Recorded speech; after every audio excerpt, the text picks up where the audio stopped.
சொல்லியிருந்தா ஒரு ஐஏஎஸ் ஆகிட்ட உனக்கு கிடைக்கிற பெரிய பதவி எது? செக்ரட்டரின்னு சொல்லுவாங்க. இப்போ முக ஸ்டாலினுக்கு ஒரு செக்ரட்டரியாக வராங்களே, ஆனால் எல்லாராலையும் ஆக முடியாது, செக்ரட்டரி ஆக முடியாது. ஆமாம். ஆனால் எல்லாராலையும் என்ன ஆக முடியும்னா, பெரிய பதவினா இந்த சிபிடிடியில் சேர்மன் ஆகிறது தான் பெரிய பதவி. புரிஞ்சுல? ஒரு நார்மலாக நீ ஐஏஎஸ் ஆகிட்டு முடிச்சுட்டு வரேன்னா உங்களோட சீனியாரிட்டி வழியாக உனக்கு கிடைக்கிற பெரிய பதவி எதுனா இந்த சிபிடிடி போர்டோட சேர்மன் தான். நீங்கள் போட்டுருக்கோம். சிபிடி என்ன தெரியுதா உங்களுக்கு? மேடம் என்ன படிச்சுருக்கோம்? நம்ம ஃபிஸ்கல் தான் படிச்சிருக்கோம். ஃபிஸ்கல் பாலிசியில் செகண்ட் படிப்பா டேக்ஸ் பற்றி படிக்க போகிறோம். அதில் ஃபஸ்ட்டு படிக்க போகிறது அதாவது நம்ம கிளாஸில் டேக்ஸ் பற்றி கான்செப்ட் முடிச்சாச்சு. இப்போது அதே டேக்ஸை பற்றி கரண்ட் அஃபேர்ஸ் படிக்கணும். அப்போ ஃபஸ்ட்டு டேக்ஸ்னால் பார்க்கலாம், நம்ம டேரக்ட் டேக்ஸ் பார்க்கலாம். அந்த டேரக்ட் டேக்ஸில் நியூஸில் வந்து எதுனா சிபிடிடி பற்றி நியூஸ் வந்துருக்கு. சிபிடினா என்ன அர்த்தம்? Central board of direct tax. புரிஞ்சுல? அப்போ டைரக்ட் டேக்ஸ் இந்தியாவில் இருக்க எல்லா டைரக்ட் டேக்ஸையும் கலெக்ட் பண்ணுறது, அது எப்படி ஒர்க் பண்ணுறது எல்லாத்தையும் பண்ணுற ஒரு போர்டு இருக்குது, அது சென்ட்ரல் போர்டு. அதுக்கே ஹெட் யாருன்னா the chairperson of CBDT is the senior most யார்? சீனியர் மோஸ்ட் ஐஆர்எஸ் தான். ஐஏஎஸ் படிக்கிற அதில் ஐஏஎஸ் நிறையா இருக்குது. அதில் ஐஆர்எஸ் போஸ்ட் யார் வராங்களோ அவங்களுக்கான பெரிய போஸ்ட்டு. ஓகே, நான் ஐஆர்எஸ் என்ன அர்த்தம்? IRS revenue service. அப்போ நீ ஐஏஎஸ் ஆகிட்டு பாஸ் பண்ணிட்டேன், அதில் ரெவன்யூ சர்வீஸ் நீ எடுத்துட்டேன்னா ப்ரொமோஷன் ஒன்றே கிடைக்கும் உனக்கு. சேர்மன் முதல்ல இது புரிஞ்சுல உங்களுக்கு. அடுத்து தெரிஞ்சுக்க வேண்டியது ரெண்டு கேட்பாங்க. சிபிடிடியில் எத்தனை பேர் இருக்காங்க பாரு? Chairman plus 6 members. கரெக்டாக? சேர்மன் யாராக இருக்காங்க? Senior most. ஆமாம். என்னோட மெயின் வேலை என்னது? டைரக்ட் டேக்ஸை பற்றி எல்லா வேலையும் விடுவார். டைரக்ட் டேக்ஸ் பற்றியான பாலிசி பிளானிங் எல்லாம் வருது. அடுத்து தெரிஞ்சுக்க வேண்டியது இந்த சிபிடிடி எந்த மினிஸ்ட்ரியில் கொடுத்தது? Ministry of finance. Department revenue. முடிஞ்சு போச்சு. அடுத்து தெரிஞ்சுக்க வேண்டியது இது ஸ்டாட்டுச்சரி பாடியா? ஸ்டாட்டுச்சரி பாடி வேலையை போட்டிருக்குல்ல, இட்ஸ் ஸ்டாட்டுச்சரி அத்தாரிட்டி. அப்போ எந்த ஆக்டிவிட்டி வந்திருக்கும்? ஓகே, நீங்கள் எப்போல்லாம் ஒரு போர்டு பார்க்குறீங்க, ஒரு போர்டு நீங்கள் பார்த்துட்டாலே அந்த போர்டு முதல்ல ஸ்டாட்டுச்சரி பாடியாக ஃபஸ்ட்டு பார்த்தோம். ஸ்டாட்டுச்சரி பாடியா? ஓகே, எந்த ஆக்ட்னு பார்க்கணும். எந்த ஆக்ட்டு? இது டேக்ஸ் ரெவன்யூ தானே, அப்போ ரெவன்யூ ஆக்ட் தான் இருக்கும் 963. ரெண்டாவது பார்க்க வேண்டியது இந்த போர்டு எந்த மினிஸ்ட்ரிக்கு இருக்குன்னு பார்க்கணும். எந்த மினிஸ்ட்ரிக்கு இருக்குது? எங்கே? மினிஸ்டர் ஆஃப் ஃபினான்ஸ் போட்டிருக்கா. அடுத்து இந்த போர்டோட மெயின் வேலை என்ன பார்க்கணும்? மெயின் வேலை பார்க்குறது யூனிக் வேலை என்ன பார்க்கணும்? யூனிக் வேலை என்னது? டைரக்ட் டேக்ஸோட கம்ப்ளீட் ரெஸ்பான்சிபிலிட்டி வந்தான். ஓகே, அடுத்து சேர்மன் யார்? அது கவர்மெண்ட்டே இருக்குதா இல்லை ஒரு செக்ரட்டரி இருக்காரப்பா? யார் இருக்கா? ஐஆர்எஸோட சீனியர் ஐஆர்எஸ் தான் யார் இருப்பாங்க? இப்போ நான் அடுத்து ஒன்று சொல்கிறேன். நம்ம கிளாஸில் பார்த்துக்கோம், நான் இருக்கா பாருங்க. டைரக்ட் டேக்ஸ் கோட் நான் இருக்கா? அதாவது டைரக்ட் டேக்ஸ் எக்ஸாம் சொல்லி எக்ஸாம் சொல்லுவாங்க. அப்படியே டைரக்ட் டேக்ஸ் எக்ஸாம்பிள். அப்போது வருஷம் அதிகமாக அந்த ரூல்ஸ் அதிகமாக பார்த்தா இருக்கா? 50 ரூல்ஸ் 60 ரூல்ஸ். அப்போ நிறைய ரூல்ஸ் இருக்குது, எக்கச்சக்கமான ரூல்ஸ் இருக்குது. அப்போ நிறைய ரூல்ஸ் இருந்துச்சுன்னா ஒரு ஆள் தப்பு பண்ணுறாங்கன்னா அந்த கேஸ் ஃபைல் பண்ணுறது கஷ்டம், தீர்ப்பு தரது கஷ்டம். இது ஒன்று. ரெண்டாவது, இப்போ நான் ஒரு ஆள் இருக்க வச்சுக்கலாம். நான் வந்து டேக்ஸ் கட்ட ஆசைப்பட்றேன், இன்கம் டேக்ஸ் கட்ட ஆசைப்பட்றேன். அப்புறம் இன்கம் டேக்ஸ் கட்டுறதுக்கு நான் என்ன பண்ணணும்னா எல்லா ரூல்ஸையும் பார்த்துட்டு எந்த ரூல்ஸ் நான் வரேன்னு பார்க்குறதுக்கே டைம் ஆகிடும். அப்போ என்னையே கஷ்டப்படுத்துன்னு அர்த்தம். புரிஞ்சுல? அப்போ என்ன பண்ணுறாங்கன்னா நம்ம இந்தியாவில் வந்து ரொம்ப நாளாக நிறைய டேக்ஸ் கோடு இருக்குது, நிறைய டேக்ஸ் ரூல்ஸ் இருக்குது. அதெல்லாம் எடுத்து என்ன பண்ணிடலாம், சிம்பிளிஃபை ஆக்கலாம்னு சொல்லுவாங்க. தான் இது டைரக்ட் டேக்ஸ். அதெல்லாம் பார்த்தோம். நம்ம இதெல்லாம் பார்த்தோம். இந்த கிளாஸில் தான் பார்த்தோம். எல்லாமே இந்த கிளாஸில் பார்த்தோம். டேக்ஸில் பார்த்தோம், ஃபிஸ்கல் பாலிசியில் பார்த்தோம். ஃபிஸ்கல் பாலிசியில் நம்ம என்ன பார்த்தோம்? பட்ஜெட் பார்த்தோமா? அதுக்கப்புறம் கவர்மெண்ட்டோட ரெவன்யூ டேக்ஸ்னு பார்த்தோமா? அந்த டேக்ஸை வந்து கடைசியாக வந்து சிம்பிளிஃபை ஆக்கிறதுக்கு டைரக்ட் டேக்ஸ் கூட வருதுன்னு பார்த்தோம். இப்போ ஜிஎஸ்டி இருக்குல்ல, ஜிஎஸ்டின்றது என்ன டேக்ஸ்மா? அப்போது இதுவும் ஒரு என்னது கோடு தான். ஜிஎஸ்டியுமே நிறைய இன்டர் டேக்ஸ் இருக்குது. அது எல்லாத்தையும் ஒன்றா சேர்த்து சிம்பிளிஃபை ஆகிறது ஜிஎஸ்டி. அந்த மாதிரி டைரக்ட் டேக்ஸை சிம்பிளிஃபை ஆகிறதுக்கு டைரக்ட் டேக்ஸ் கோடு வராங்க. அதை வந்து ரெக்கமெண்ட் பண்ணது யாருன்னா அக்லேஷ் ரஞ்சன் கமிட்டி. படிச்சிருக்கோமா? அது அக்லேஷ் இதுதான் படித்தோம். Direct tax committee. Direct tax code எந்த கமிட்டி கேட்போம்? எந்த கமிட்டி? அவர் தான் என்ன பண்ணுறாரு? டேக்ஸை சிம்பிளிஃபை ஆகிறாரு. இல்லை சொல்லுப்பியா?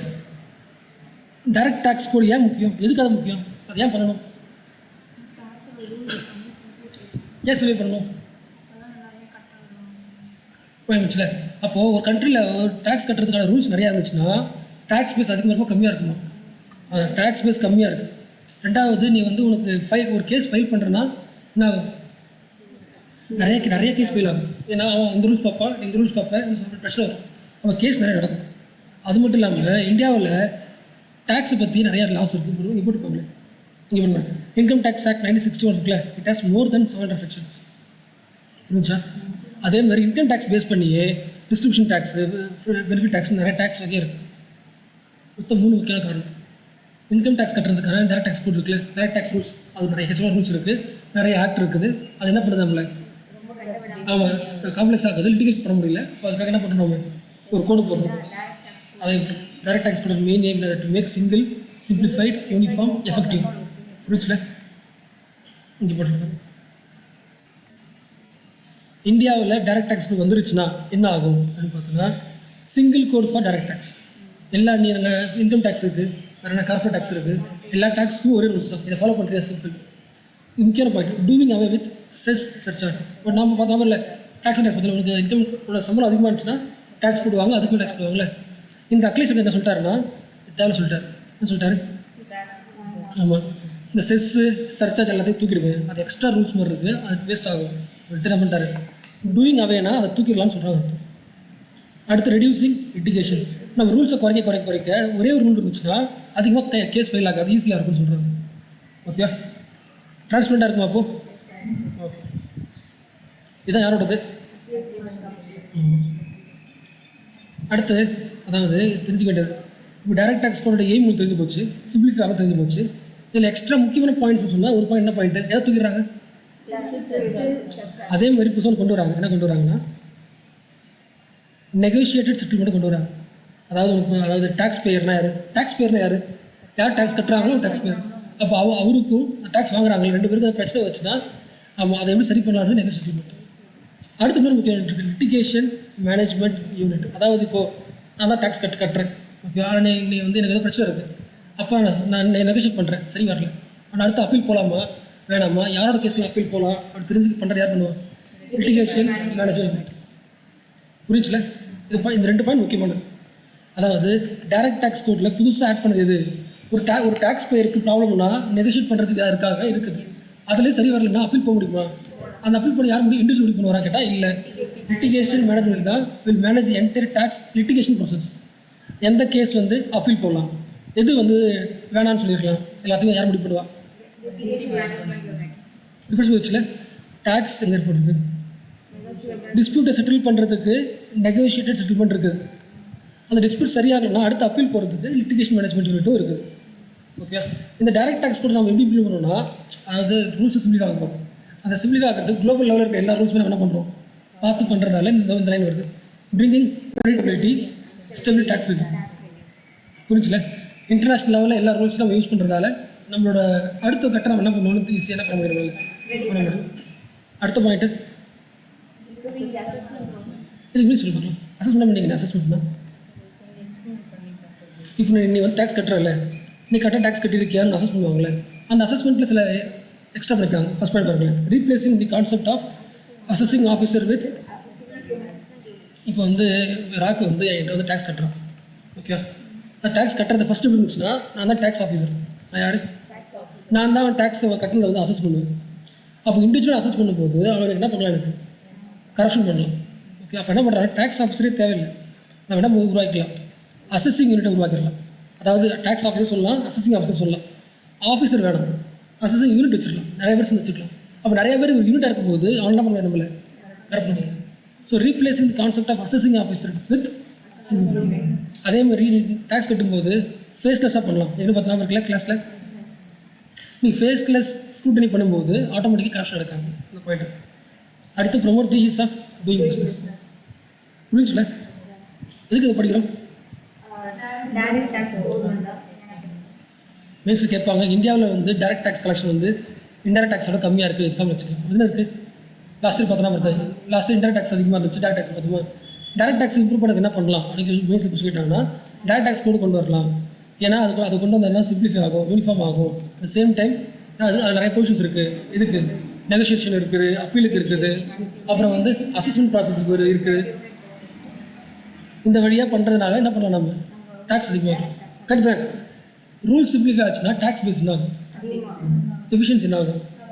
அதான் போட்டுருக்கேன். Benefits of the direct tax code increase the tax base இல்லாமல், காரணம் சிம்பிளிஃபை ஆகும். அடுத்து எக்கனாமிக் க்ரோத் என்ன ஆகும்? எப்படி சொல்கிறீங்க? டேக்ஸை சிம்பிளிஃபை ஆனீங்கன்னா ஆட்டோமேட்டிக்காக உங்களுக்கு டேக்ஸ் ஆஃபீஸுக்கு நிறைய ரூல்ஸ் இருக்குது, நிறைய ஆஃபீஸர்ஸ் ரூல்ஸ் சிம்பிளி ஆகிடுச்சுன்னா அப்போ நம்ம டேக்ஸ் எதுவும் கல் பண்ண தேவையில்ல, கம்மியாகிடும் டேக்ஸ். இப்போ ஜிஎஸ்டி கம்மி சொல்கிறாங்களே, ஓகே இங்கே பாருங்க லோவர் இன்டைரக்ட் டேக்ஸ் ஆர் அது மாதிரி யார் சொல்கிறாங்க ரிடக்ஷன் இன் லிட்டிகேஷன்ஸ். மீனிங் புரிஞ்சுல, டைரக்ட் டேக்ஸில் நமக்கு நல்லா எஃபிஷியன்சியாக எல்லாரும் கட்டுறாங்கன்னா ஜிஎஸ்டி என்ன பண்ணிக்கலாம், குறைச்சிருக்கலாம், மக்களுக்கு என்ன பண்ணிக்கலாம். ஜிஎஸ்டின்றது indirect tax, indirect tax regressive tax. அப்புறம் என்ன பண்ணுவோம், அதை குறைக்கணும். அதை குறைக்கிறது நம்ம டைரக்ட் டேக்ஸ் கூட நல்லா இம்ப்ளிமெண்ட்னா அதை குறைச்சிக்கலாம்.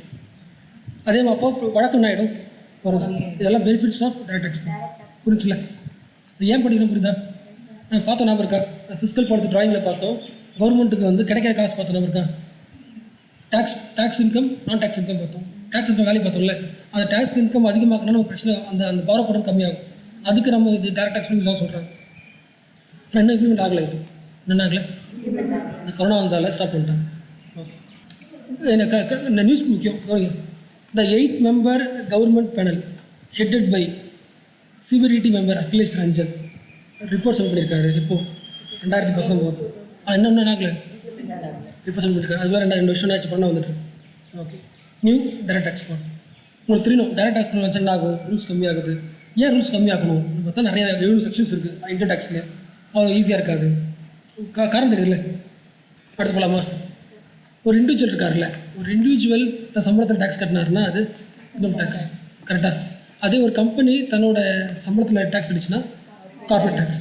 So corporate income tax. Okay, அப்போ அவனும் என்ன பண்ணுறான், இன்கம் தனக்கு வர இன்கம்ல டேக்ஸ் கட்டுறான். இண்டிவிஜுவலும் இன்கமில் டேக்ஸ் கட்டுறான், ஒரு கம்பெனிக்காரனும் இன்கமில் டேக்ஸ் கட்டுறான். இந்த நியூஸ் வந்து மேலே பார்த்தோம்ல அதே மாதிரி பழைய நியூஸ் தான். அது ஒரு 1 year ஆகிடுச்சு, 2019 நியூஸ் தான் இது. பட் இருந்தாலும் இது முக்கியம், கண்டிப்பாக கேட்பாங்க. ஸோ கார்பரேட் இன்கம் டேக்ஸ் என்ன பண்ணிட்டாங்கன்னா குறைச்சிட்டா இருக்கும். என்ன பண்ணிட்டாங்க, நம்ம இது பார்த்து ஞாபகம் இருக்கா, 2019-20 இந்தியாவோட ஃபிஸ்கல் டெபிசிட் வந்து 4.5% பார்த்தோம். அதாவது லாஸ்ட் இயரை விட கொஞ்சம் அதிகமாக இருக்கும் பார்த்தோம். இந்த கிராஃப் எடுக்கலாம், இந்த கிராஃபில் போயிருப்பாரு. இப்போ அதிகமாகிடுச்சு, 4.5 எங்கே போச்சு, 9 அளவுக்கு போயிடுச்சு. அதை விட்டுருங்க. ஆனால் 4.5 முன்னாடி பாருங்களேன், ஒரு 1% கம்மியாக இருக்கும் நினைக்கிறேன் ஃபிஸ்கல் டெபிசிட். டக்குன்னு பார்த்து சொல்லுங்கள், ரெக்கார்ட் ஆகிட்டு இருக்கு. ஒரு கிராஃப் போட்டுருக்கும் பாரு, ஃபஸ்ட். ஸோ 3.5% 3% இருக்கும், கரெக்டாக. 1% அதிகமாகிடுச்சு. என்ன அர்த்தம், கவர்மெண்ட்டுக்கு இருக்கிற டெபிசிட்னு அர்த்தம். டெபிசிட்னா பற்றாக்குறை அதிகமாக இருக்குது. அப்படின்னு அர்த்தம். ஒரு கவர்மெண்ட்டுக்கு பற்றாக்குறை அதிகமாக இருக்குன்னா கவர்மெண்ட்டுக்கு வர வேண்டிய சொல்லுவோம். ஒரு கவர்மெண்ட்டுக்கு பற்றாக்குறை அதிகமாகிட்டு என்ன அர்த்தம், ரெவன்யூ என்னாகிட்டுன்னு அர்த்தம், குறைஞ்சது அர்த்தம். ரெவன்யூ ஏன் குறைஞ்சிருக்குன்னா லாஸ்ட் இயர் கார்பரேட் டேக்ஸை குறைச்சிட்டாங்க. இது புரிஞ்சா புரியலையா, ஓகேவா. ஜென்ரலாக எவ்வளோ கட்டுவாங்கன்னா, இப்போ எக்ஸாம்பிள் ஒரு கம்பெனி வச்சுருக்கா வச்சுக்கோங்க, உனக்கு இன்கம் வருது. அந்த இன்கமில் நீ 30% கட்டிடணும். உனக்கு 100 ரூபா லாபம் வருது, எவ்வளோ கட்டிடணும், 30 ரூபா கட்டிடணும். ஓகே, 30 rupees தான் அது இன்கம் டேக்ஸ். கூடவே அந்த செஸ்லாம் இருக்குல்ல, அதெல்லாம் ஆட் பண்ணால் 30% இவ்வளோ வந்துடும். அப்போ உனக்கு வந்து அப்படி வச்சுக்கலாம், 1 லட்சம் உனக்கு இன்கம் வந்துருக்கு. எவ்வளோ கட்டணும், அப்போ 35,000 கட்டிடணும், டேக்ஸ் கட்டிடணும். அப்போ இது அதிகமாக இருக்குன்னு சொல்கிறாங்க. இது அதிகமாக இருக்கு நம்ம முடிவு பண்ணுறோம். எதாச்சும் முடிவு பண்ணுவாங்க இல்லை. அதாவது இப்போ வந்து நான் தான் கம்பெனிக்காரன், நான் கவர்மெண்ட் சொல்கிறேன், நீங்கள் வந்து அதிகமாக காசு வாங்குறீங்க, டேக்ஸ் ரொம்ப அதிகமாக இருக்குன்னு சொல்கிறது கம்பேர் பண்ணுவாங்க தானே. இந்த இங்கே ட்ராயிங் இருக்கும் பாருங்க, இது தெரியுதா உங்களுக்கு. இது வந்து டேக்ஸ், அதாவது ஒவ்வொரு கண்ட்ரியுமே அந்த ஊரில் இன்கம் டேக்ஸ் கலெக்ட் பண்ணுறாங்க. கார்பரேட் டேக்ஸ் கவர்மெண்ட் வந்து 30 rupees கட் பண்ணும், 30%. மற்ற எல்லா கண்ட்ரியும் நமக்கு கிட்ட தான் 34, 30, 30, 29 ரொம்ப கம்மி. நாம் தான் என்ன பண்ணுறோம், அதிகமாக அதனால் குறைக்கிறாங்க. நீங்கள் எவ்வளோ முழுக்க இருக்க எல்லா கண்ட்ரிஸும் குறைச்சிருக்கு, நீங்கள் மட்டும் அதிகமாக வாங்குறீங்க, தப்புன்னு சொல்கிறாங்க. சரி, குறைச்சிக்கலாம், குறைக்கிறாங்க. புரிஞ்சுல. ஜென்ரலாக பார்த்தா கார்பரேட் டேக்ஸ் 30%. ஓகே, கூட எக்ஸ்ட்ரா செஸ்லாம் வரது 30%. 35 எஃபெக்டிவ் பர்சன்டேஜ். 35 ஆனால் ஒரிஜினலாக பார்த்து 30%. இப்போ என்ன பண்ணுறாங்கன்னா இதை குறைச்சிடுறாங்க. எவ்வளோ குறைச்சிருப்பாங்க நினைக்கிறீங்க? இப்போ 15 வைக்க முடியுமா? வைக்க முடியாதுல்ல, ஏன்னா கம்மியாக 20 வச்சுருக்காங்க. இது புரிஞ்சா புரியலையா? கடைசி 10 கண்ட்ரியை பார்க்குறாங்க, அப்போ கண்டிப்பாக அதுக்கு தான் வைப்பாங்க, ரொம்ப 0 வைக்க மாட்டாங்கன்னு. புரிஞ்சா? இங்கே போயிருக்காங்க. ரேட்டு வந்து 22% தான். எவ்வளோ? அதாவது 30%, 30% பார்த்தோமா, இல்லை 30% 22 ஆகிடுச்சு. இவ்வளோ ஆகிடுச்சு. ஆமாம், இனிமேல் கார்பரேட் கம்பெனிஸ் இவ்வளோ கட்டினா போதும். செஸ்லாம் நீங்கள் ஆட் பண்ணுறதா இருந்தால் 25%. ஓகேவா, புரிஞ்சா? யார் எல்லா கம்பெனிஸுமே. ஒருவேளை நீ கம்பெனிஸ் இப்போ தான் ஆரம்பிக்கிறேன், இங்கே போட்டு பாருங்க, இங்கே போட்டுருங்க. 2009 நீ மேனுஃபேக்சர் கம்பெனியாக இருக்கிற. 2019 அப்புறம் தான் கம்பெனியை புதுசாக ஆரம்பிக்க போகிறேன். உனக்கு எத்தனை பர்சன்டேஜ் தான்? 15% தான். எவ்வளோ? 15% தான் டேக்ஸு. எஃபெக்டிவ் போட்டால் 17%. புரிஞ்சா? ஓகே. அடுத்து மேட் ஞாபகம் இருக்கா உனக்கு? மேட் மினிமம் ஆல்டர்னேட் டேக்ஸ் ஞாபகம் இருக்கா? ஒரு கம்பெனி தன்னோட புக் ப்ராஃபிட் இல்லைன்னு காமிச்சிட்டு 0 காமிச்சிடும். கரெக்டாக? அப்போ என்ன பண்ணால் புக் ப்ராஃபிட் கட்ட சொல்கிறாங்களே, அது ஏற்கனவே இருந்துச்சு. மேட்டை தூக்க சொல்கிறாங்க. இந்த ப்ரொவிஷன்ஸ் ரிலேட்டட் டு மேட் வந்து நாட் அப்ளிகபிள் போட்டான். யாருக்கு இன்னும் தெரிஞ்சுக்க வேண்டியது, இப்போ இது வருது இல்லை, எவ்வளோ டேக்ஸ் எவ்வளோ சொன்னாங்க? 20%. இது என்ன பண்ணுறாங்கன்னா கம்பல்சரி சொல்லி, இப்போ சில கம்பெனிஸ் வந்து பழைய ரூல்ஸை ஃபாலோ பண்ணிருக்கோம். உங்களுக்கு அது வேணும்னா பழைய ரூல்ஸை ஃபாலோ பண்ணி அதை கட்டிக்கணும். இப்போ நீங்கள் புதுசாக டேக்ஸ் மாறணும் ஆசைப்பட்டீங்கன்னா கட்டிக்கலாம் சொல்கிறேன். அப்போ யாரெல்லாம் நீங்கள் புது ரூல்ஸ் போகிறீங்களோ 35 தான் சொன்னேன், 35 25 வந்துடுறீங்களோ, அப்போ நீங்கள் மாறுறீங்கன்னா என்ன பண்ணலாம்? நீங்கள் மேட் என்ன பண்ண தேவை? நீங்கள் கட்ட தேவை. நான் கம்மி பண்ணுறேன், அப்போ கண்டிப்பாக நீங்கள் கொஞ்சம் கொஞ்சம் கட்டுறீங்களே, அப்போ என்ன பண்ண தேவை? மேட்டை யூஸ் பண்ண தேவை சொல்லிட்டாங்க. புரிஞ்சுல? இங்கே இப்போ அதே மாதிரி 2 புரிஞ்சா? ஒரு கம்பெனி பழைசை ஃபாலோ பண்ணுது, ஒரு கம்பெனி பழைசிலேருந்து புது ரூல்ஸ் ஃபாலோ பண்ணிச்சு. புது ரூல்ஸ் ஃபாலோ பண்ணிச்சுன்னா எவ்வளோ கட்டணும்? 25% கட்டணும். அப்போ நீங்கள் என்ன பண்ண தேவை? மேட்டு கட்ட தேவை. இவன் என்ன பண்ணுறா? பழைய ரூல்ஸ் வச்சுருக்கான். நீ பழைய ரூல்ஸ் இருந்துச்சுன்னா நீ மேட்டை கட்டுவது தானே. அப்போ மேட்டை குறைச்சிக்கோ. என்ன பண்ணிக்கோ? மேட்டை 18% 15% என்ன பண்ணிக்கோ? நீ மேட்டை குறைச்சிடுறேன். புரிஞ்சுல? உனக்கு இன்கம் வந்துச்சுன்னா 35 கட்டு. உனக்கு இன்கம் வரல, மேட்டு தான் கட்டுறேன். அவனுக்கு 12% கட்டியிருந்தேன், அது என்ன பண்ணிடு? நீ 15 கட்டிக்கணும். ஓகே. நீ புது கம்பெனியாக இருக்கிற, மேட்லாம் எதுவுமே தேவை, புதுசுக்கு வந்துரு. என்ன பண்ணிக்கணும்? எவ்வளோ கட்டினா போதும்? 25 கட்டினா போதும். அவள் 25% முடிவு பண்ணுறாங்களே, அப்போ இந்தியா எங்கே வந்துருது பார்த்தீங்களா? இவ்வளோ வந்துடுது. இங்கே இடத்துல இருந்தவன் இங்கே வந்துட்டான், யூஎஸ் கிட்ட வந்துட்டான். ஓகேவா? 25 யாரோட ரேட்டு? US rate. ஓகே. இது யார்? நமக்கு பக்கத்தில் இருக்கிறது France, Belgium, Germany, Australia, Japan. கடைசியில் இருக்குது யார்? அமெரிக்காவா? சவுத் அமெரிக்கான்றது கண்ட்ரியா? South Africa. ஓகே. இது இருக்குல்ல, இதுதான் ஒட்டுமொத்தமாக டேக்ஸோட ஹிஸ்ட்ரி. இப்போ எல்லாம் எத்தனை பர்சன்ட் மாற்றிட்டோம்? நம்ம 25. ஏற்கனவே 50% இருந்துச்சு. இப்போது அந்த 50% எப்படி 30% குறைஞ்சி தானே பார்த்தோம். இப்போ 39 ஆயிருக்கு, 22 இருக்குது. இந்த ஒட்டுமொத்த ஸ்டோரி தான். எனக்கு தெரிஞ்சுக்க வேண்டியது இந்த பேரில் தெரிஞ்சுக்கணும். செல்லையா கமிட்டி எதை பற்றி அப்படின்னா டேக்ஸை குறைச்சி தான் வந்தது. ஷோன் கமிட்டி எதுக்கு வந்தது? அதுவும் டேக்ஸ் வந்தது. கேள்வி கமிட்டி எதுக்கு வந்து? அதுவும் டேக்ஸ் வந்தது தான் வந்து. சிஐடின்னு அர்த்தம் கார்பரேட் இன்கம் டேக்ஸ் அர்த்தம். கார்பரேட் இன்கம் டேக்ஸ் சம்மந்தப்பட்ட கமிட்டிஸ் பேரில் கேட்டால் சொல்லியிருக்கணும். என்ன சொல்லியிருக்கோம் நீங்கள்? செல்லையா கமிட்டி, ஷோன் கமிட்டி, கேள்வி கமிட்டி. ஏழு 10. ஷோன் எப்போ வருது? 2001. கேள்கரு 2002. செல்லையா பழைசு. ஓகேவா? 1991 வருது. அடுத்து பார்க்க போகிறது சமைஸ். ஹெட்டிங் பாருங்களா, இம்ப்ரூவிங் டேக்ஸ் அட்மினிஸ்ட்ரேஷன். இது வரைக்கும் நான் பார்த்துக்கலாமே டேக்ஸ் எப்படி குறைக்கலாம் அதெல்லாம் பார்த்தோம். அப்புறம் என்ன பார்த்தோம்? டேக்ஸ் ஃபீஸ் குறைக்கிறதுல. இப்போ இன்னொரு புதுசாக நம்ம எக்கனாமிக் கிளாஸில் பார்த்தோம்ல, அந்த ஃபேஸ்லெஸ் அசஸ்மெண்ட். எதுக்கு அசஸ்மெண்ட்டு? அந்த கரண்ட் அஃபேர்ஸ் எல்லாமே இதுக்குள்ள தான் வந்துச்சு. Improving tax administration. டேக்ஸோட அட்மினிஸ்ட்ரேஷன் எப்படி வந்து இம்ப்ரூவ் பண்ணலாம்? அது ஃபஸ்ட் பாயிண்ட் போட்டுருக்கு. என்ன பண்ணுறது? Transparent taxation, honouring the honest platform. புரிஞ்சுல? அதாவது எப்படி டேக்ஸ் பண்ணாக்கலாம் சொல்லுங்கள். டேக்ஸ் கட்டுற மெத்தடை டிரான்ஸ்பரண்ட் அப்படி மாற்றலாம். ஐடியா கொடுங்க, எப்படி மாற்றலாம்? அது ஒன்று வேறு ட்ரை பண்ணுங்க. நீங்கள் கட்டுற டேக்ஸு, டேக்ஸ் பண்ணுற ப்ராசஸ் எல்லாமே ஆன்லைனில் மாறிட்டா சொல்கிறேன். அப்போ நம்ம டாக்ஸேஷன் ஒட்டுமொத்த ப்ராசஸுமே டிஜிட்டலைஸாக மாற்றணும். டிஜிட்டலைசிங் தி டாக்ஸிங் ஆல் ப்ராசஸ். அப்படி யார் வந்து அந்த பிளாட்ஃபார்ம் உருவாக்குறாங்களோ அவங்க ஹானர் பண்ணுங்க. அதானே அது? ஆமாம். PM Modi launch a platform for transparent taxation honoring the honest. 2020 வந்து நியூஸ். புரிஞ்சா புரியலையா? யாரெல்லாம் அந்த பிளாட்ஃபார்ம் யூஸ் பண்ணுறீங்களோ, யூஸ் பண்ணிக்கிட்டு நீங்கள் உங்களோட டேக்ஸ் எவ்வளோ, யார்கிட்ட கட்டுறீங்க, எப்படி கட்டுறீங்க, எவ்வளோ கட்டுறீங்க, எல்லாத்தையுமே யார் சொல்கிறாங்களோ அவங்களுக்கான பிளாட்ஃபார்ம். புரிஞ்சா புரியலையா? அப்போ இந்த பிளாட்ஃபார்மில் ஒரு 3 விஷயத்தை நான் பார்க்கணும். அதாவது நான் இந்த போர்ட்டல் யூஸ் பண்ணுறேன், இதை யூஸ் பண்ணுறது வழியாக நான் 3 விஷயத்தை ஃபாலோ பண்ணணும்னு அர்த்தம். இந்த 3 பிள்ளையரை ஃபாலோ பண்ணணும். ஒன்று வந்து ஃபேஸ்லெஸ் அசஸ்மெண்ட்டு நான் ஒத்துக்கிறேன்னு அர்த்தம். நான் டேக்ஸ் கட்ட போகிறேன், என்னோடய டேக்ஸ் பில் இருக்குல்ல, அது யார் பார்ப்பா? நான் அப்ளை பண்ணோடனே யாரோ நான் இங்கே தமிழ்நாடு இருப்பேன், டெல்லியில் ஒருத்தர் என்ன பண்ணுவோம், உங்கள் ஆஃபீஸ் இருப்பார், அவர் பார்ப்பார். கரெக்டா? அது ஒன்று. அடுத்து ஃபேஸ்லெஸ் அப்பீல். அவர் பண்ண அசஸ்மெண்ட் எனக்கு ப்ராப்ளம் இருந்துச்சுன்னா அப்பீல் போவேன். அந்த அப்பீல் கூட யார் இருப்பார்? நான் கிளிக் பண்ணால் ரேண்டமாக ஏதாவது ஒருத்தர் வருவார். அது 3வது டேக்ஸ் பேயர்ஸ். ஆமாம். இது யாருக்குன்னா அந்த ஆஃபீஸ்க்கு, இன்கம் டேக்ஸ் ஆஃபீஸ்காரங்க வந்து என்ன பண்ணணும்னா இதெல்லாம் ஃபாலோ பண்ணணும். நீங்கள் இன்னது ஒரு டேக்ஸ் கட்ட வரான்னா அவனுக்கு என்ன குற்றவாளியே பார்க்காதீங்க. அவர் என்ன பண்ணுங்கள், நேர்மையாக நல்லா பாருங்கள். அவர் டேக்ஸ் என்ன சொல்கிறோம் அதை ஃபாலோ பண்ணுன்னு சொல்கிறான். இது பார்த்துருக்கீங்களா? சிட்டிசன் சார்ட்டர் பார்த்துருக்கீங்களா? ஒரு பப்ளிக் ஆஃபீஸ் இருக்குன்னா அந்த ஆஃபீஸில் ஒரு சிட்டிசனுக்கு என்ன ரைட்ஸ்லாம் இருக்குன்னு லிஸ்ட் பண்ணியிருப்பான்.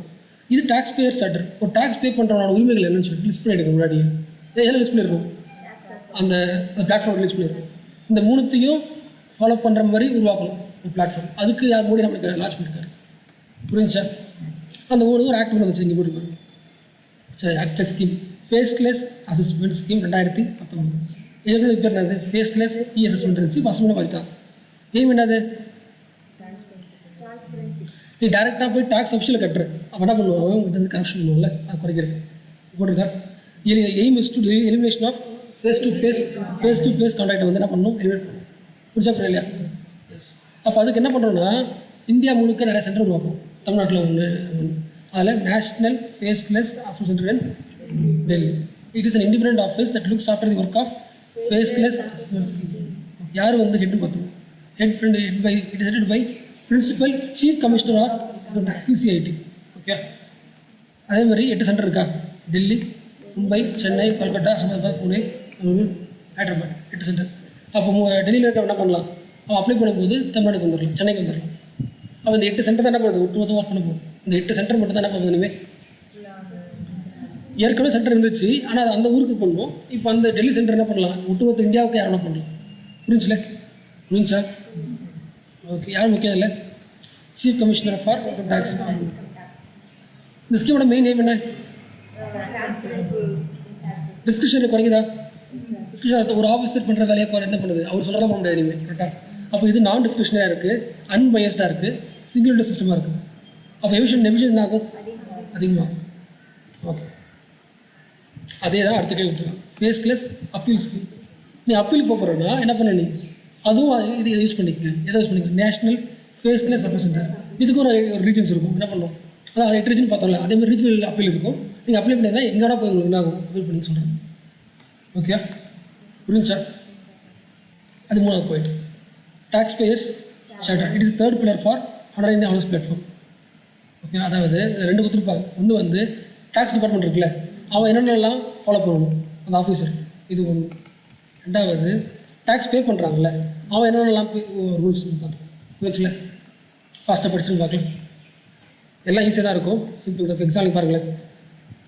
Tax first point courteous, fair, reasonable treatment tax payer. Tax payer ஒருத்தர் யாருன்னா அவரு நீ நேர்மையாகவும் அன்பாகவும் கரெக்டாக பேசணும் சொல்கிறது ஃபஸ்ட் பாயிண்ட். கரெக்டாக இங்கே ஒரு the treatment of taxpayer as the honest. அடுத்து நீங்கள் என்ன இன்ஃபர்மேஷனை வந்து அக்யூரேட்டாக தரணும், டைம்லி முடிச்சிடணும், கரெக்ட் டேக்ஸ் தானே கலெக்ட் பண்ணணும். ஓகே, அக்கௌண்டபிலிட்டி இருக்கணும். டேக்ஸ் பேர் என்ன பண்ணலாம்? To choose and authorised representative choice. ரெப்ரஸன்டேட்டிவ்னா எப்படி கட்ட போகிறோம்? அதாவது நான் கட்ட போகிறேன், என்னோட ரெப்ரஸன்டேட்டிவ் என்ன பண்ணலாம்? கரெக்டாக சூஸ் பண்ணி முடியும். அதுமாதிரி இருக்குல்ல.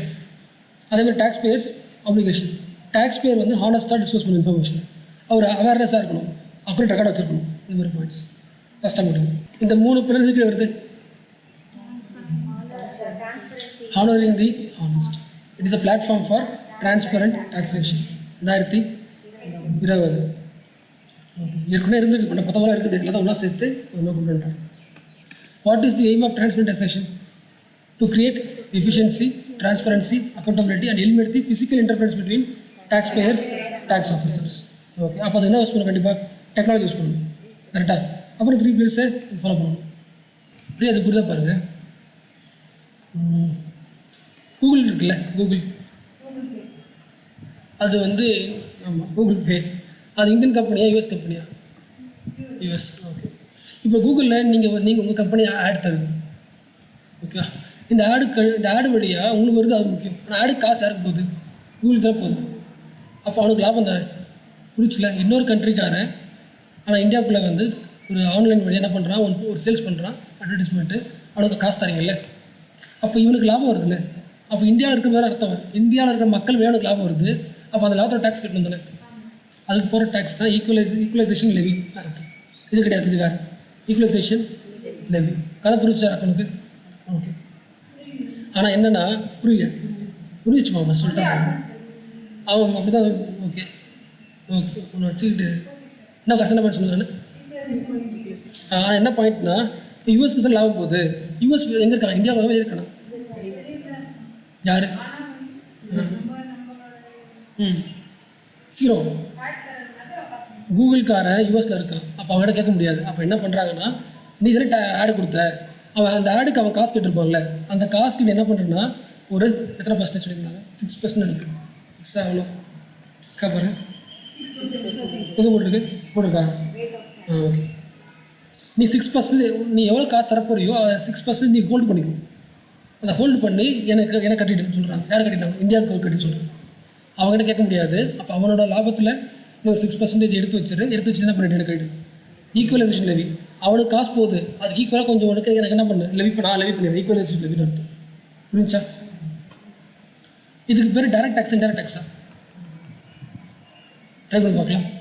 டைரக்ட் டேக்ஸ்னு சொல்கிறவங்க கை தூக்கும். டைரக்ட் டேக்ஸ் தானே, யாருக்கு பே பண்ண போகிறாங்கன்னு அவனே சொல்லியாச்சு. நீ தான் கட்ட போகிறேன்னு சொல்லியாச்சு. நீ தான் விளம்பரம் தர, அப்போ நீ காசு கொடுத்துன்னு சொல்லியாச்சு. Direct tax. புரியலையா?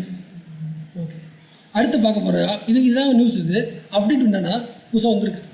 டிஜிட்டல் சர்வீஸ் டேக்ஸ் ஒரு டேக்ஸ் இருக்குது. சிம்பிள். நீங்கள் ஆன்லைனில் ஒரு பொருள் வாங்குறீங்க, ஆன்லைனில் அதுக்கு டேக்ஸ் போடுறது தான் டிஜிட்டல் சர்வீஸ் டேக்ஸ்.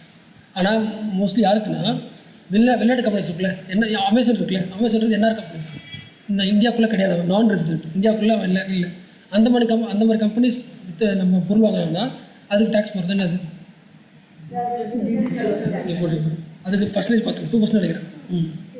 இந்தியா இந்த வருஷம் தான் 2020 India adopted digital service tax of 2%.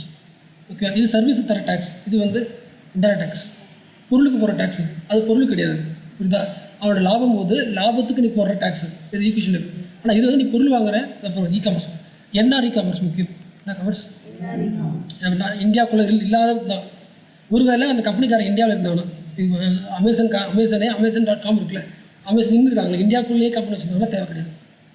அதான் போட்டு நினைக்கிறேன். நீ போட்டுருக்கேன். Online sales of goods or services 2% கட்டணும். எப்போ அவன் என்ஆர் இ-காமர்ஸாக இருந்தாலும். ஓகே. எவ்வளோ கட்டினா போதும்? ஓகே. நீங்கள் இப்போ 2021 அப்டேட்டில் போட்டிருக்கு. இது வரை கிடையாது. The 2% digital service tax not apply on offshore e-commerce firms. என்ன அர்த்தம்? ஆஃப்ஷோர்னா இந்தியாவுக்குள்ளேயா வெளிநாட்டுலையா? வெளிநாட்டில் தான். ஆன்ஷோர்னா நம்ம ஆஃப்னா வெளியே. ஓகே. இப்போ நான் பார்க்கறதுல ஆஃப்ஷோர் தானே பார்க்கணும். ஃபஸ்ட்டு பார்த்தா கூகுள் பார்த்தோம்ல ஈக்குவலைசேஷன் லெவி, அதுவும் வெளியே தான். இப்போ பார்க்க போகிறதும் இப்போ இந்த அமேசான் சொன்னது என்னது? ஆஃப்ஷோர் தான். ஆனால் சில பேருக்கு கிடையாதுன்னு சொல்கிறாங்க. சில பேருக்கு 2021 சில பேர் கட்ட தேவையில்லை 2%. யார் கட்ட தேவையில்லை? இந்தியாவிலே கம்பெனி ஆரம்பிச்சிட்டானா அவன் அமேசான்காரனாக இருக்கலாம். ஆனால் அமேசான் இந்தியாவுக்குள்ளே கடை வச்சிட்டானா அவனே பண்ண தேவையில்லை. அதுதான் the offshore e-commerce firms that sells through an Indian arm that have a permanent establishment in India. ஒன்று இல்லைனா இந்தியாவோட இன்கம் டேக்ஸ் அவன் பே பண்ணுறானா. ஏன்னா இந்தியா கம்பெனி வந்துச்சு, இந்தியாவுக்குள்ளே கம்பெனி ஆரம்பிச்சிட்டான். அப்போ கண்டிப்பாக அவங்க லாபம் இங்கே தான் இருக்கும், இன்கம் டேக்ஸ் கட்டுவோம். அப்போ அதில் இருந்தால் என்ன பண்ண தேவை? இந்த இ-காமர்ஸ் 2% என்ன பண்ண தேவையில்லை. ஓகே. புரிஞ்சுல? எஸ். அப்போ இது வழியாக லெவல் பிளேயிங் ஃபீல்டு உருவாகுது. இந்தியாவுக்குள்ளே இருந்தால் இன்கம் டேக்ஸ் பே பண்ணுறேன். ஓகே. இந்தியாவுக்குள்ளே இல்லை, வெளிநாட்டில் இருக்குது. அப்போ 2% நீ கட்டி it creates the level playing field. இதெல்லாம் புதுசாக கேட்டால் அப்படிலாம் கிடையாது. நான் எல்லா கண்ட்ரிஸும் பண்ணுறா சொல்கிறாங்க. In Asian region Singapore, Indonesia, Malaysia impose the digital service tax. With Thailand. இப்போ தாய்லாந்து போகும் சொல்லியிருக்கு. Okay. Negotiations are underway at OECD to overhaul the international tax rules given the fast growth of internet economies. Internet வழியாக அதிகமாக பொருளாக ஆகிறதால கண்டிப்பாக tax போட எல்லாருமே என்ன பண்ணுறாங்க பண்ணிட்டு இருக்காங்க. ஆனால் புதுசுலாம் கிடையாது சொல்கிறாங்க. ஓகே. இன்னும் ஒரு டேரக்ட் டேக்ஸ் பார்த்துருக்கோம், இன்னொன்று இன்டர்நெட் டேக்ஸ் பார்க்கணும். பொருள் வழியாக விற்றா வர காசு இன்டைரக்ட் டேக்ஸ். ஜிஎஸ்டின்றது என்னது? நீ போட்டு பாரு. யார் டு பே கஷ்டம் வச்சுருங்க. சொல்லி நீங்கள் சொல்லிட்டா நான் இருக்கா? ஆம்பட்ஸ்மேன் இருக்கா? டேக்ஸ் ஆம்பட்ஸ்மேன் என்ன அர்த்தம்? குறை தீர்க்கிறதுக்கு ஒரு ஆள் இருப்பார். டேக்ஸ் சம்மந்தப்பட்ட குறை தீர்க்கிறதுக்கு ஒரு ஆள் இருப்பான். பாயிண்ட் புரியலையா? ஓகே. டைரக்ட் டேக்ஸுக்கு உங்களுக்கு பிரச்சனை, நீ டேரக்ட் டேக்ஸ் கட்டுற, அதோட பிரச்சனைனா அதில் பற்றி சரி பண்ணுறதுக்கு நீ என்ன கம்ப்ளைண்ட் பண்ண, அது டிஸ்பியூட் வேறு, எனக்கு ப்ராப்ளமாக இருக்குது, ஒழுங்காக அவங்க ஆன்சர் பண்ணலன்னு சொல்லி கரெக்ட் பண்ணுவாங்களே, ஆக்ட் பண்ணுவீங்க, ஆன்சர் பண்ணுவீங்க. டைரக்ட் டேக்ஸ் தனியாக ஒருத்தர் இருப்பார், இன்டைரக்ட் டேக்ஸ்க்கு தனியாக இருப்பார். ஆனால் ஆம்பட்ஸ்மேனுக்கு தனியாக கிடையாது, ஆக்ட் கிடையாது, லா கிடையாது, ஜஸ்ட் ரூல்ஸ் தான், கைட்லைன்ஸ் தான். இங்கே போட்டு income tax ombudsman guidelines 2010, indirect tax ombudsman income tax correct, direct tax indirect tax guidelines 2011. Okay. இது ஃபஸ்ட்டு வந்துருக்கு. ஆம்பட்ஸ்மேனுக்கு. டைரக்ட் டேக்ஸுக்கு 2010 வந்துருச்சு ஆம்பட்ஸ்மேன். 2011 ஓகே. ஆம்பட்ஸ்மேன் ஸ்கீமுக்கு வந்து ஆக்ட் இருக்கான்னு கேட்டால் ஆக்டோட கைட்லைன்ஸ் மட்டும்தான். ஓகே. அப்போது அந்த இப்போ நான் டேக்ஸ் பே பண்ணுறேன், எனக்கு அதில் பிரச்சனை, அவர்கிட்ட கம்ப்ளைண்ட் பண்ண போகிறேன், 4 கிட்ட கம்ப்ளைண்ட் பண்ண போகிறேன். இந்த ஆள் என்னவாக இருக்கணும்? ஒரு லாயராக இருக்கும் தானே, லாயராக ஜட்ஜாக இருக்கணும். ஆனால் மேக்ஸிமம் யாராக போட்டாங்கன்னா கவர்மெண்ட் ஆஃபீஸர் தான் போட்டாங்க. யார் சீனியர் கவர்மெண்ட் ஆஃபீஸர்ஸோ, கவர்மெண்ட் ஆஃபீஸர் சீரியஸாக இருப்பாங்களே அவங்க தான் போட்டிருந்தாங்க. அப்போ அவங்களால வந்து இது எஃபிஷியன்ஸாக பண்ண சொல்கிறாங்க. எஃபிஷியண்ட்டாக இந்த ஒர்க்கை பண்ண முடியல. அதனால் இந்த ஸ்கீம் என்ன ஆகிடுச்சு, ஃப்ளாப்னு சொல்கிறாங்க. யாரை போடாதால புரிஞ்சுல? இந்த பாயிண்ட் போட்டுருக்கா பாருங்க, கவர்மெண்ட் ஆஃபீஸர் போட்டுருக்காங்க பாருங்க. இங்கே போட்டுருக்கோம். The Ombudsman was appointed the regional office by the central government from among the serving officers தான், to encourage the grievance complaints தான். grievance தான் படத்தில் டவுட் இருக்குது, பிரச்சனை இருக்குன்னா போகிறோம். Against the functioning of the tax authority. நீங்கள் யாருக்கு டேக்ஸ் பே பண்ண போகிறீங்களோ அத்தாரிட்டி கடுப்பேற்றினார்னா இவர் வேறு பண்ணுறாரு, கம்ப்ளைண்ட் பண்ணுறது ஒரு ஆள் போடுறோம். யார் அவர்? ஆம்பட்ஸ்மேன். அவர் என்னவா இல்லை, அவர் ஜட்ஜு கிடையாது, லாயராக கிடையாது, ஒரு கவர்மெண்ட் சீனியர் ஆஃபீஸர். அப்போ அவரால் என்ன பண்ண எஃபிஷியண்டாக பண்ண முடியலன்னு சொல்கிறார். அதனால் என்ன பண்ணிட்டாங்க, தூக்கிட்டாங்க. என்ன பண்ணிட்டாங்க இப்போ ஆம்பட்ஸ்மேன் ஸ்கீம் என்ன டைரக்ட் டேக்ஸ் இன்டர்டெக்ஸ் எல்லாத்துக்குமே என்ன பண்ணிட்டாங்க, அபாலிஷ் பண்ணிட்டாங்க 2019. நாங்கள் படிக்கும்போது ஃபுல்லாகவே முக்கியமானது நியூஸ் சொல்கிறதுக்கு. இப்போ என்ன பண்ணிட்டாங்க, ஆம்பட்ஸ்மேன் கிடையாது. ஓகேவா? பேங்க்கில் இருக்குது டேக்ஸ் சம்மந்தப்பட்டது, பேங்க்குக்கு பிரச்சனைனா ஆம்பட்ஸ்மேன் இருக்குது. இது வந்து டேக்ஸ் சம்மந்தப்பட்ட ஆம்பட்ஸ்மேன் கிடையாது. ஓகே. மேக்ஸிமம் என்ன பண்ணுவார்னா ஆம்பட்ஸ்மேனு யாருக்கு பிரச்சனையோ அவருக்கு ஒரு 5,000 காசு தருவார். புரிச்சுக்கல? எந்த கம்ப்ளைண்ட் பண்ணாலுமே நாட் எக்ஸின் 5,000 என்ன பண்ணுவார் அவர், உனக்கு காம்பன்சேஷன் தருவார். சரி போய் கஷ்டப்பட்டு இருக்க, காம்பன்சேஷனுக்காக 2,000 ரூபா தருவார். மேக்ஸிமம் என்ன பண்ண மாட்டார், ஜட்மெண்ட் தர மாட்டார். அவர் 2 பேரையும் கூப்பிட்டு தீர்ப்பு தர மாட்டார். கூப்பிட்டு மீடியேட் பண்ணுவார், நெகோஷியேட் பண்ணுவார். பாயிண்ட் போட்டுருக்காங்க, கான்சிலியேஷன் மீடியேஷன் தான் பண்ணுவார். யார் கம்ப்ளைண்ட் பண்ணுறாங்களோ கம்ப்ளைண்ட்டுக்கும் டேக்ஸ் டிபார்ட்மெண்ட்டையும் கூப்பிட்டு மீடியேஷன் பண்ணுவாங்களே தவிர என்ன பண்ண மாட்டாங்க, மேக்ஸிமம் காசு தருவாங்க, இந்த காசு வந்து வச்சுக்கோன்னு தருவாங்க. ஸோ அப்போ டேக்ஸுக்கு பின்னா கிடையாது, டேக்ஸ் சம்மந்தப்பட்டது ஆம்பட்ஸ்மேன் கிடையாது. அப்போ இனிமேல் உங்களுக்கு குறை வந்துச்சு, குறைத்து இருக்கணும்னா என்ன பண்ணலாம்னா இங்கே போகலாம். டேக்ஸ் கிரீவன்ஸ் ரிலேட்டட் சிஸ்டம்னு இருக்குது ப்ரெசென்ட்டாக, அதுக்கு போயிடலாம். அது ஹெடட் பை டிபார்ட் ஆஃபீஷியல்ஸ், இல்லைனா கேந்திர வித்தியாசப்பாங்க, ஐகார், சேவா கேந்திர, ஏஎஸ்கே, நிர்வான் போர்ட்டல். ஓகே. இவங்க என்ன பண்ணுவாங்க, நீங்கள் ஆன்லைன்லேயே பண்ணிக்கலாம். Which is a separate dedicated window for grievance அட்ரஸில் in the income tax business application. அதே மாதிரி central public grievance address system என்ன மாற்றிடுறாங்க, ஆன்லைனில் மாற்றிடுறாங்க. ஆம்பட்ஸ்மேனுக்கு தனியாக என்ன கிடையாது, ஆஃபீஸ் கிடையாது, ஆன்லைன் போர்ட்டலில் இதை யூஸ் பண்ணால் பண்ணிக்கலாம். கேட்பாங்க நிர்வான் போர்ட்டல் ரிலேட்டட் இது கேட்பாங்க, டேக்ஸ் ஆம்பட்ஸ்மேனுக்கு ரிலேட்டட் வந்துருக்குன்னு அர்த்தம். அதான் போட்டுருக்காங்க portal which is separate window for grievance அட்ரஸில் in the income tax business applications. இதுதான் டைரக்ட் டேக்ஸோட அப்டேட்ஸ். டைரக்ட் டேக்ஸ் கூட ஈஸியாக போகிறாங்க, கார்பரேட் டேக்ஸை குறைச்சிருக்காங்க. வேறு என்ன பண்ணுறாங்க, புதுசாக டேக்ஸ் கொண்டு இருக்காங்க, என்ன கிடைக்குறாங்க, ஈக்வலைசேஷனு. அடுத்து பார்க்க போகிறது இன்டைரக்ட் டேக்ஸ். இன்டைரக்ட் டேக்ஸ்னால ஜிஎஸ்டி தான். ஓகே. ஜிஎஸ்டி பார்த்துட்டு என்ன இருக்கா, ஃபஸ்ட் வருஷம் பண்ணுறது.